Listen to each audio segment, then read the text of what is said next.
Hello and welcome to Pearl Magazine. Many people like to collect vintage records, toys, and magazines. While the true value of these things cannot be measured, Hong Kong does have a large vintage market, where buyers are always looking for high-quality goods. Gabi Xu has the story. Many people get old products and vintage goods confused. By definition, vintage goods are something of high quality with relevance to the past. I spent over $6,000 on this jacket. Not that expensive. I had been looking for it for a long time. It's not easy to get it now, even on the online shop. Stanley is a fan of vintage items. He has been in love with vintage clothing since he was young, mainly because of the influence of British bands or Japanese culture back then. I was born in the 70s and influenced by some British bands or Japanese dramas in the 80s or 90s. I would read Japanese fashion magazines and the pretty clothes caught my attention.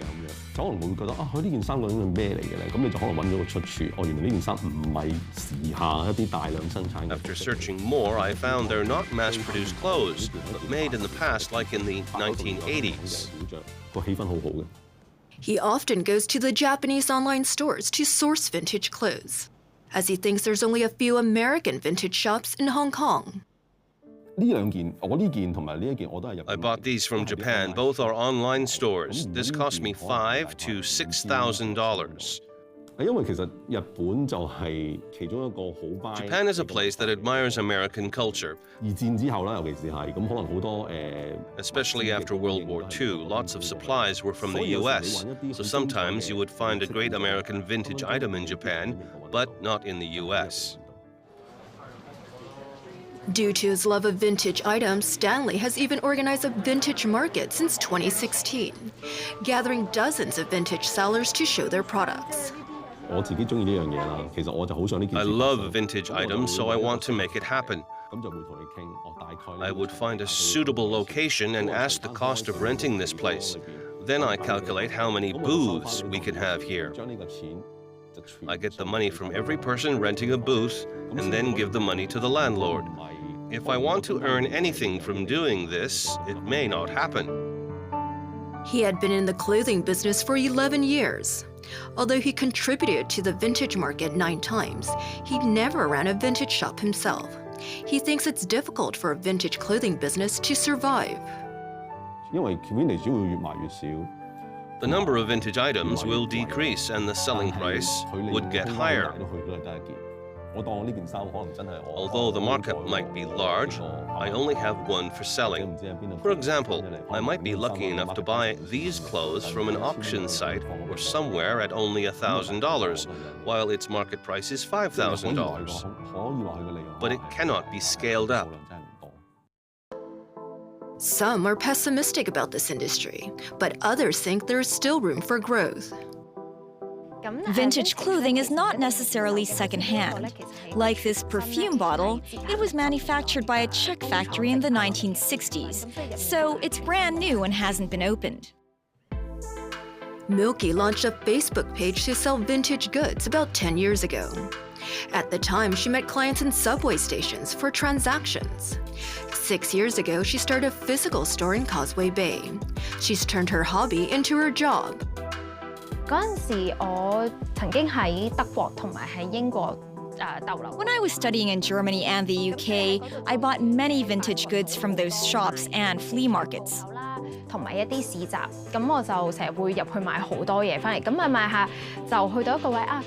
I recognized there were not many vintage items for sale in Hong Kong, so I brought more to Hong Kong to sell. Products from her shop are rarely luxury brands. She hopes customers come here for her fashion sense, not for the brands. I think the craftsmanship of jewelry and handbags made in the 1950s or 1960s is good. Even though they are not some of the luxury brands we know today, I want to promote this.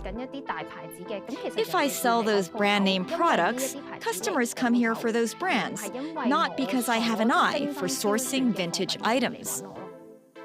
The average price of one piece of item here is about $400. The customer spends on average about $1,000. Milky says there's no market price for vintage goods. It depends on the condition of the items.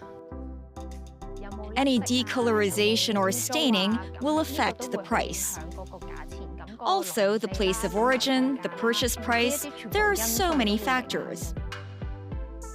Over the years, she has accumulated about 30 suppliers. She met most of them from flea markets, especially in Germany. But in recent years, the supply of vintage goods is not that stable. The biggest difficulty is that the pandemic affects the supply chain. The cost of vintage goods has increased due to the higher transportation fees and inflation.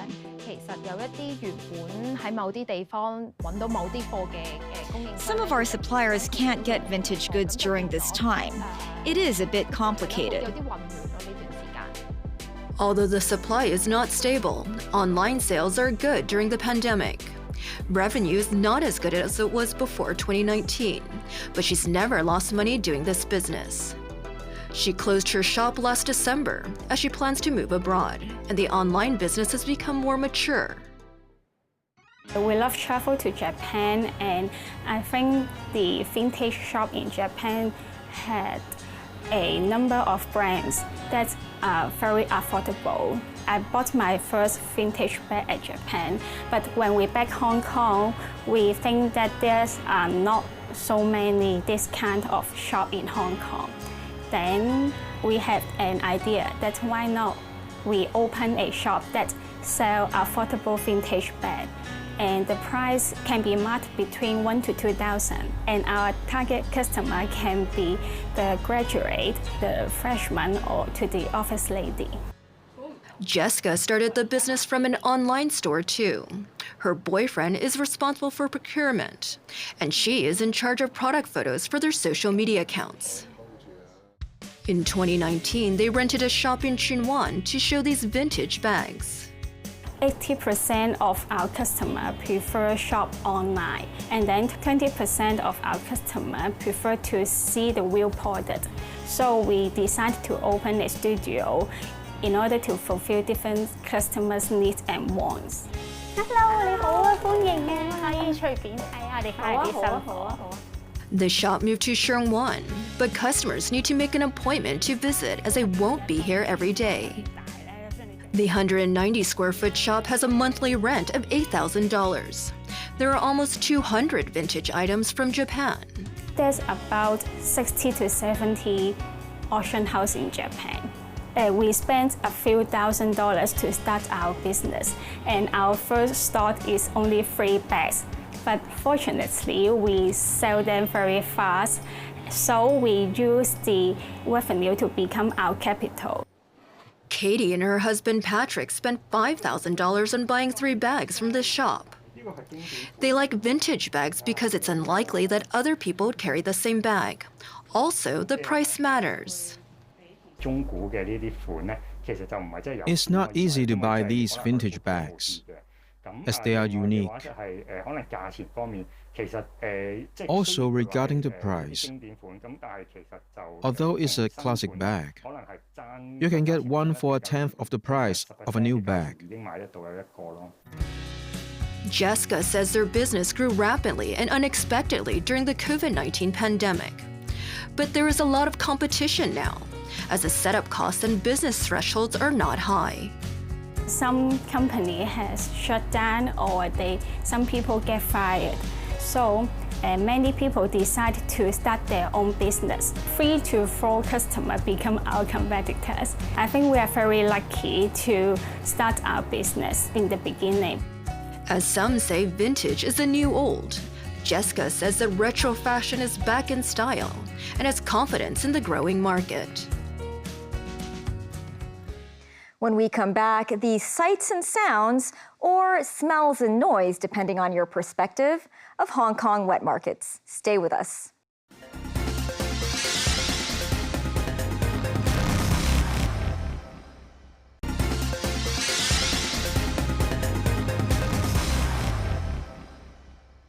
Welcome back to Pearl Magazine. In every city around the world, the hustle and bustle of a market often tells us quite a bit about the local culture of a place, what kind of food they like, how it's cooked, eaten, and the stories shared around it. It's a place where many grassroots people make a living and where hidden treasures can be found. While Hong Kong is constantly being redeveloped, some wonder if the value old wet markets offer can still be sustained.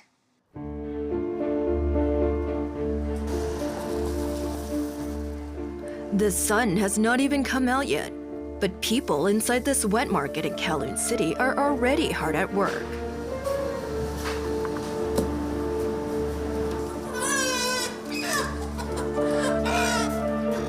Every day, poultry stall operator Wah is in his usual place preparing to open for business. Wah has been selling live chicken with his mother since he was a kid. Now that his mother has retired, Wah and his sister Ling are taking over. Wah says the stall's been in operation since the wet market building was built 30 years ago. I've been selling chicken since I was born. Across the 70s, 80s, and 90s, when the walled city was demolished and the wet market moved into a temporary location. Then we moved into this newer market. I've been selling chicken ever since.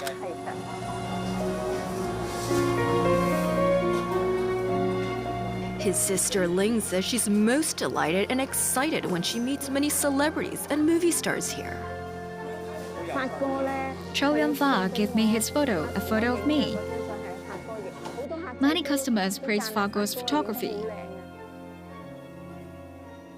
OK， 呢餐近飯肥嘅我斬咗少少咯。我整煲仔飯。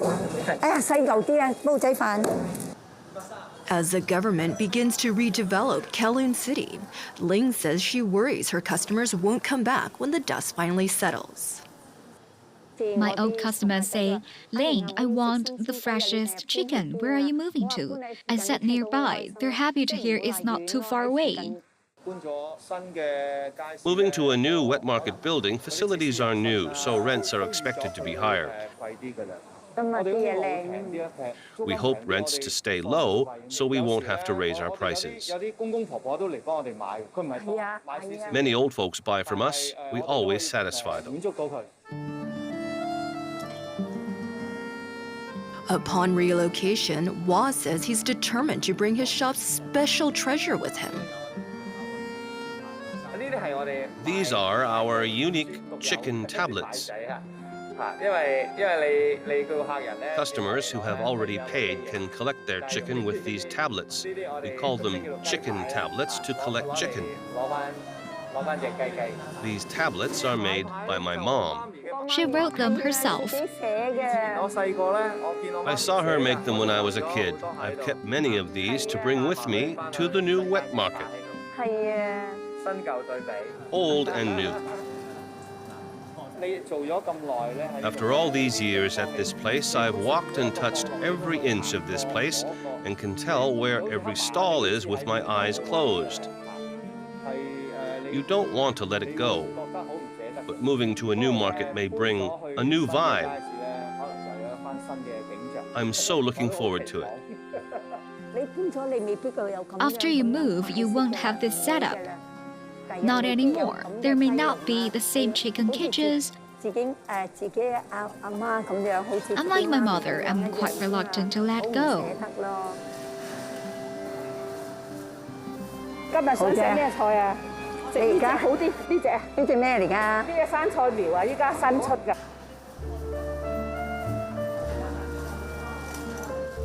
Ling and Mrs. Tong's parents have known each other for decades. They are all tenants of the Kowloon City wet market. Naturally, they take care of each other. They say this time they're tearing this place down. We are all united discussing among ourselves how to do this.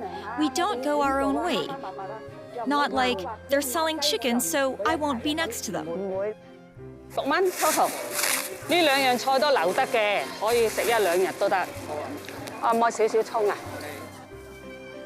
Mrs. Tong remembers when she and her father saw this stall before the market first opened. She insisted her father must bid for this stall. Otherwise, she wouldn't be working here at all. When we entered our bid, we didn't expect another person to be interested in this stall. So there was a bidding war at the auction, sending shockwaves throughout the market. People said, "Why are you so stupid paying so much?" We like this space a lot. It gives me a sense of belonging. You see how it's so nicely decorated? I treasure it like my own home. Mrs. Tong has a soft spot for this stall, so she doesn't want the market to be demolished. But as she must roll with the changes, Mrs. Tong only hopes rents at the new market won't be too high. After decades at this market with my good neighbors, they may not be next to me in the future. So we will miss this. What I fear the most is high rent. We're not at street front where people just walk by and shop. Patrons here must walk into the market first. High rents will put a lot of pressure on us.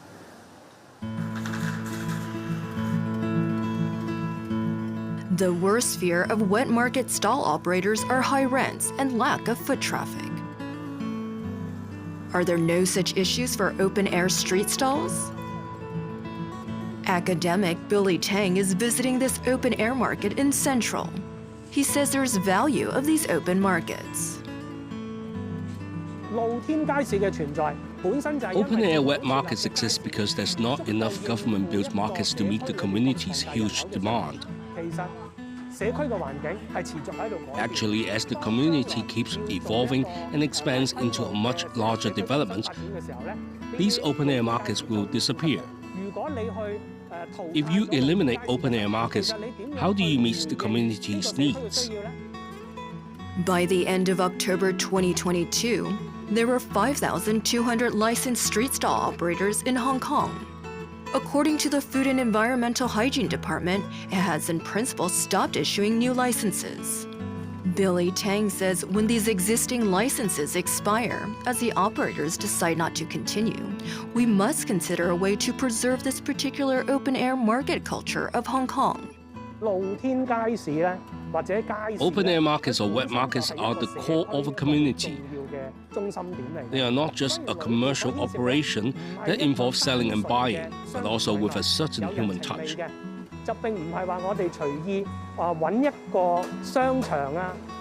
It's not like we can replicate this by moving them to a mall or a shop. You can't do that.冰同橙啊，今日係少喎，仲有少少喎，我收平你咯，我睇下你啱唔啱。 In addition to stall-style open-air markets, there are also open-air markets with stalls on two sides of the street. The Chongs have been running a fruit market stall here in Tai Po for over 40 years. They say the market, with over a 100-year history, attracts visitors from afar. Many customers are nostalgic. They like to shop here. Not just people from Tai Po. People from other places also come to shop here. 使唔使今日使唔使提子啊？提子都 OK 啊，都好靚，食到好多人嚇。20蚊蘋果同埋10蚊檸檬。好，30蚊，嗰度30蚊。 Over the past few decades, Mr. and Mrs. Chong have been running their stall together. In addition to making money, the couple do it for happiness. I have to help my husband in this trade. I must support him. People in the neighborhood are all helpful to each other. There's no difference from an open-air market or wet market building. Most importantly is whether people are happy or get along well. Inside the Tai Po Hui Market building, there's a wet market and cooked food stalls. Mr. Chung says the complex and the street market complement each other and offer people a larger range of produce and products. The difference is that this open-air market, people like to shop here. It's crowded inside the complex.